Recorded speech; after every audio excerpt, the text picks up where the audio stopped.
हुंड्याचे 2 बळी लग्न जमेना म्हणून लातूरमध्ये तरुणीची आत्महत्या, तर बहिणीची सोयरी तुटली म्हणून नांदेडमध्ये तरुणानं दिला जीव.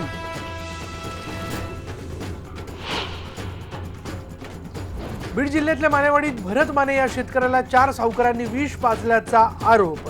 2 सावकारांना अटक.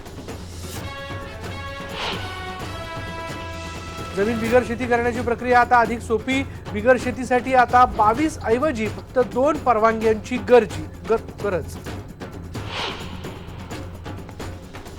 मुंबईला पाणी पुरवठा करणाऱ्या शहापूर तालुक्यात हिवाळ्यापासूनच पाण्यासाठी वणवण. कोट्यवधीच्या योजना फक्त कागदावरच. परिस्थितीवर मात करून अपंग विद्यार्थ्यांना मिळवलंय तिरंदाजीत प्रावीण्य. नागपूरमधल्या अभिषेक ठावरेची प्रेरणादायी कहाणी.